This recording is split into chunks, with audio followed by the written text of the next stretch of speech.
আমাৰ শ্ৰদ্ধাৰ জননেতা আৰু সকলোৰে মৰমৰ মুখ্যমন্ত্ৰী শ্ৰদ্ধাৰ হিমন্ত বিশ্ব শৰ্মা ডাঙৰীয়া তেখেতৰ আজি জন্মদিন।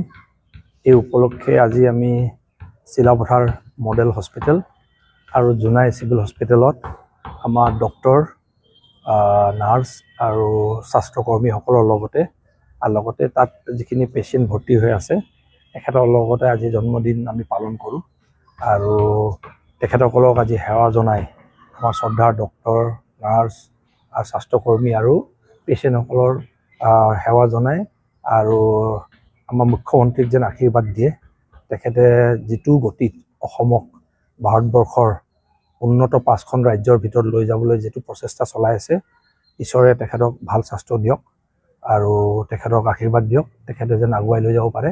ইয়াৰ উপলক্ষে সৌসিদিনা আজি 3 দিনৰ আগত মুখ্যমন্ত্ৰীৰ লগত যেতিয়া আমাৰ বৈঠক হৈছিলে, মিটিং হৈছিলে ডিব্ৰুগড়ত, তেতিয়া মুখ্যমন্ত্ৰী ডাঙৰীয়াই জোনাই সমষ্টি কেন্দ্ৰিক যিটো বৈঠক আমাৰ 2 ঘণ্টা জোৰা বৈঠক হৈছিলে, সেই বৈঠকত কেইটামান বিষয় খুব স্পষ্টকৈ মুখ্যমন্ত্ৰী ডাঙৰীয়াই ক্লিয়াৰ কৰি দিছিলে। আমি যিহেতু উত্থাপন কৰিছিলোঁ 1 নম্বৰ কথা জোনাইৰ ভল্টেজৰ ইছ্যুটো, ইলেক্ট্ৰিচিটি ভল্টেজৰ বিষয়টো, ডাইৰেক্ট গ্ৰিড কানেকশ্যনটো আমি ইয়াত নোপোৱাটো চিলাপথাৰৰ পৰা আহি পোৱালৈকে দেৰি হ'ব। সেইকাৰণে আমি ইয়াৰ পৰা যিহেতু অয়ানৰ পৰা অয়ানৰ পৰা গ্ৰিড কানেকশ্যনটো পাবলৈ আমাৰ সুবিধা আছে। আমাৰ ইয়াতে আপোনাৰ 8 কিলোমিটাৰ হ'লে আমি খুব সোনকালে এই 3 মাহ 6 মাহৰ ভিতৰতে কামটো কৰিব পৰাকৈ আছে বুলি যেতিয়া জনালোঁ, লগে লগে তেখেতে নিৰ্দেশ দিছে যে লগে লগে এই গ্ৰিড কানেকশ্যনটো কৰি জোনাই মহকুমাৰ এই আপোনাৰ ভল্টেজৰ যিটো ঝামেলা, এই ঝামেলাটো মীমাংসা কৰি দিয়াৰ কাৰণে এটা লগে লগে অন দ্য স্পট সিদ্ধান্ত হৈ গৈছে। এইটো মই ৰাইজক আজিৰ মুখ্যমন্ত্ৰীৰ জন্মদিনৰ দিনা ভাল এটা বাৰ্তা দিব বিচাৰিছোঁ।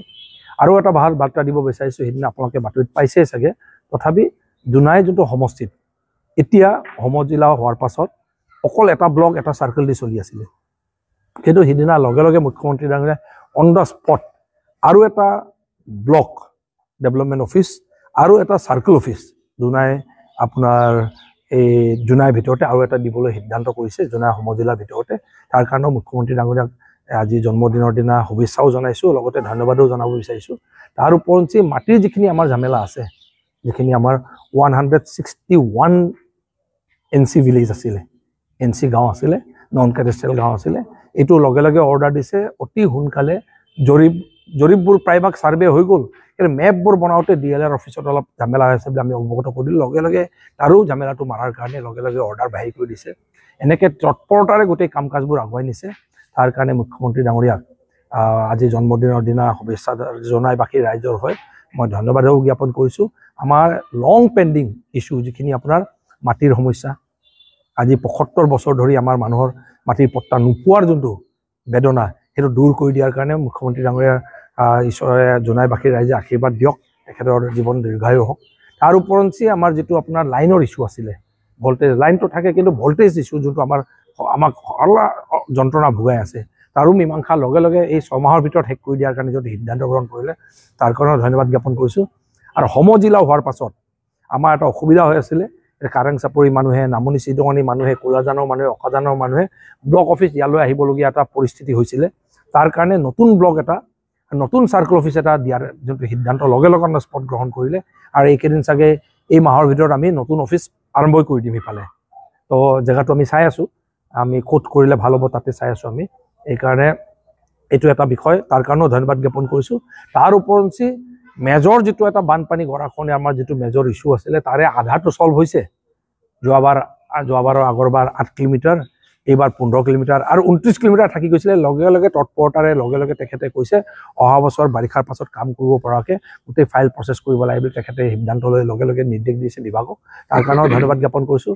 তাৰ উপৰঞ্চি যেতিয়া অৱগত কৰিলোঁ যে এই মেজৰ যিটো চিয়াং লালি নৈ, ব্ৰহ্মপুত্ৰ নৈৰ যিটো ঝামেলা আছে, তাৰ উপৰঞ্চি যিটো আমাৰ এটা ঝামেলা হৈছে যে উপনৈখিনি যেনেকৈ ৰায়াং নলা, আপোনাৰ সেই মেনজেক নলা, তাৰ ওপৰতে আপোনাৰ সেই ডেপি, ডিকাৰী, এনেকৈ গোটেইখিনি নাহৰ নলা, এনেকৈ ডেকা নদী, গোটেইখিনি চেৰেন নদী, গোটেই নদীবোৰে আমাক যিটো জলাশলা খুৱাইছে, তাৰ কাৰণে কনভাৰ্জেন্স মুডত মাটিৰ কামটো MGNৰেগাৰে গাইড বান বা আপোনাৰ এগ্ৰি বানটো, বাকীখিনি যিটো পাৰ্ক কপাইন দৰকাৰ হ'ব, আমাৰ জিঅ' বেগ যিখিনি দৰকাৰ হ'ব, সেইটো ৱাটাৰ ৰিচোৰ্চেৰে লগে লগে মুখ্যমন্ত্ৰী ডাঙৰীয়াই অকল ইয়াতে নহয়, গোটেই অসম জোৰা একেই পলিচি ফ'ল' কৰিব লাগিব সিদিনাই নিৰ্দেশ বাহিৰ কৰিছে।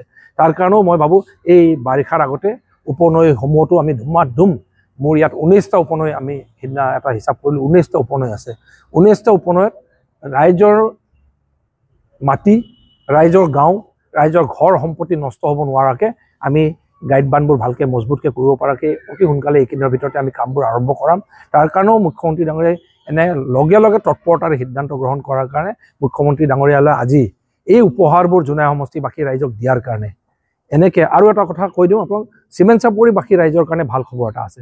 চিমেণ্ট চাপৰি টাউনৰ মাজত, চহৰটোৰ মাজত তাতে আমাৰ হস্পিটেল নাছিলে। লগে লগে তাতে ডিৰেক্টৰ NRCM MD ডিৰেক্টৰ NRCMক কৈ মেলি তাতে লগে লগে হস্পিটেল এটা খুলিব পৰাকৈ ইতিমধ্যে নিৰ্দেশ দিছে।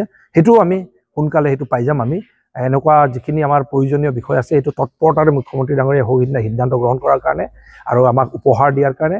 মুখ্যমন্ত্ৰী ডাঙৰীয়াৰ আজি জন্মদিনত তেখেতক এই গোটেই জোনাইবাসী ৰাইজৰ হৈ এইখিনি কাম তৎপৰতাৰে কৰি দিয়াৰ কাৰণে। আৰু এইখিনি কাম বহুত বছৰ পেণ্ডিং হৈ আছিলে। বিভিন্ন চৰকাৰে এইখিনি কাম আগত পাৰিলে হয়তো যদি কৰা নাছিলে, কিন্তু এইখন চৰকাৰে আৰু মুখ্যমন্ত্ৰীৰ তৎপৰতাত এনে সিদ্ধান্ত লৈ লগে লগে আগবাঢ়ি দিছে। তাৰ কাৰণে মই ধন্যবাদ জ্ঞাপন কৰিলোঁ। আৰু জোনাইবাসী ৰাইজে সকলোৱে মিলি আমি আশীৰ্বাদ দিওঁ তেখেতে সুস্বাস্থ্যৰে গোটেই অসমবাসী ৰাইজক ভালকৈ আগুৱাই দিয়ক।